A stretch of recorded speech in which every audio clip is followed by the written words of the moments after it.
As we know, Gege Akutami was the architect behind the Jujutsu Kaisen manga that has thus far been adapted into 2 separate seasons, full of banger fights and feelings. He did such an amazing job at world building and fleshing out characters that when the second season concluded, many non-manga readers picked up the manga for the sole sake of feasting their eyes on what came next. Fast forward and we had the final chapter 271 drop on September 29, 2024. The wrap-up felt rushed, there were so many unanswered questions, and most importantly, the JJK fandom yearned for more of their respective GOATs. But alas, it seemed like our pleas fell upon deaf ears.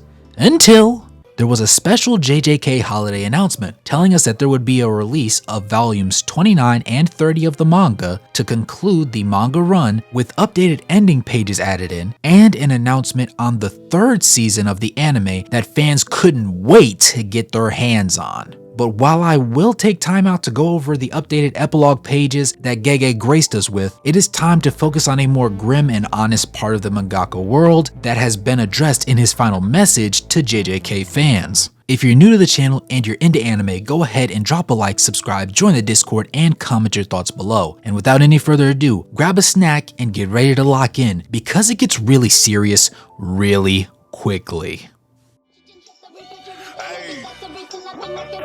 Subscribe to Cole Summer. We had to still come in and flip. Started out riding Batman with the Geges when that shit didn't work out the pop about the chick. All of them talk my bad ass, still ain't listen was living, but taught me. The message from Gege Akutami reads as follows. The product Jujutsu Kaisen was pissed out for 6.5 years, nearly 7 years if you include the serialization of the special issues, and what I learned was, I am really an idiot. I was of course pushing myself to the limits to pull out everything I could from my creations, and after 3 years of serialization, my already rough personality began to become absent-minded. Even though I was complaining that I'm fed up with having things pointed out to me that could be figured out by looking it up on the internet, I still made the mistake on volume 18 with the sandpin and ended up thinking, like Gecko Moria, that, well, if something happens, the people around me will figure it out. I've also been writing the openings for 6.5 to 7 years through instincts, but what this means is that the adults around me were just that reliable. I have really greatly troubled all of my editors, Katayama-san, Ikeda-san, and Fukuda-san,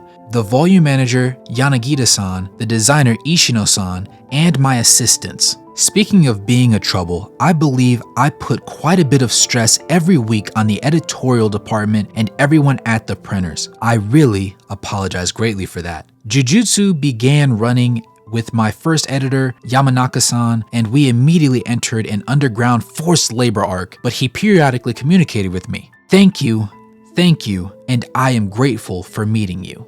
The reason I did not talk much in between the volumes was because I had become absent-minded. When first becoming serialized, I took into consideration that Jujutsu Kaisen was being serialized in a major magazine. I had this feeling of trying to do my best to alleviate those who would read Jujutsu Kaisen and feel hurt, and those who would be hurt by those who read Jujutsu Kaisen. The result of that was me telling myself, shut up, I get it, you just want to be seen as a good person, hurting myself. So I stopped trying that. To begin with, that very idea was prideful, and I understand now that it was due to me lacking the conviction to put my created work into the world. This is embarrassing, but even now, I do not fully have the conviction when considering evil intent that doesn't exist. I want to shout out loudly, but the root cause of it is my immaturity as a mangaka, so I hold it in. Or rather, I continue on in a condition where all I can do is swallow it down.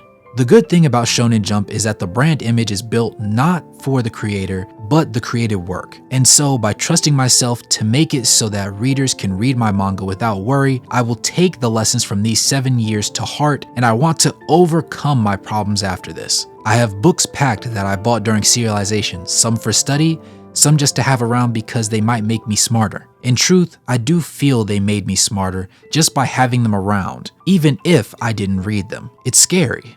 This is the end of the Jujutsu Kaisen that I have drawn. To everyone who supported me, to the people who read it all at once when it became topical, to those who read it wanting to see what came after the anime, to the person who just happened to read this final volume. Any reason is fine. I truly thank you until we meet again.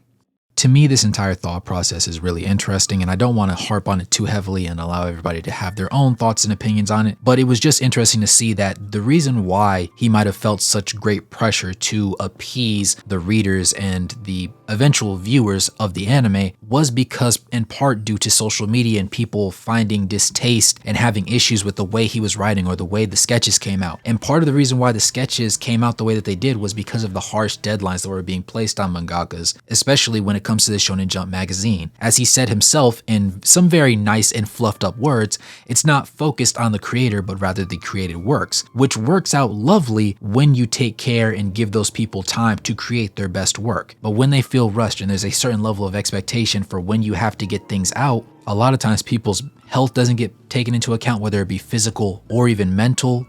And there have been several mangakas in the past that have had to take long-term hiatuses. Some of them are still out temporarily or long-term, even beyond what we've known to date. And Gege Akutami has been one of the few that has been able to stand the test of time despite having to take a couple occasional breaks, and still has gone out of his way to show us the best that he could do. And he said even at times that he had pandered to the presence of social media and the opinions of other people, more so because he felt like it was something that he had to do at the time, and even admitting so much so that he just felt like at this point, with it all being said and done, that he just lacked the conviction to genuinely put out the opinions and the storyline that he originally had in his heart, and he only can do what he can going forward, which is preparing himself with these lessons for his next work. And whether there does end up becoming a sequel or something later on down the road involving Jujutsu Kaisen or some variation of it, or he just decides to go in a completely different route with a new manga, I know that he will be greatly successful. And it's just unfortunate that we didn't really get to appreciate his genuine original opinion on certain topics, even though he doesn't directly tell us what ultimately ended up being changed as a result of social media. And social media is of course always going to be something that affects mangakas going forward and creators in the content creator space all across the globe regardless, unless of course they just completely ignore social media, which is pretty hard to do these days. But let me know what you guys think in the comments below. How do you feel about Gege's work overall? With the release of the updated final volumes 29 and 30 of the manga, do you feel like it pieces things together more smoothly? And if so, or if not, what are your thoughts on it? Either way, I think we can all agree that Gege was never the villain that a lot of people wanted to paint him to be, and there's more to be said about certain serialization magazines such as Shonen Jump, who despite their notoriety have also been known to not treat people the best, especially the people that provide the ideas that ultimately end up drawing readers to their pages. With that being said though, it's been your boy Cole-sama. Thanks for tuning in. Go ahead and smash that like button, subscribe, and join the Discord if you enjoyed this video. And as always, I'll catch you guys in the next one. Arigatou gozaimasu.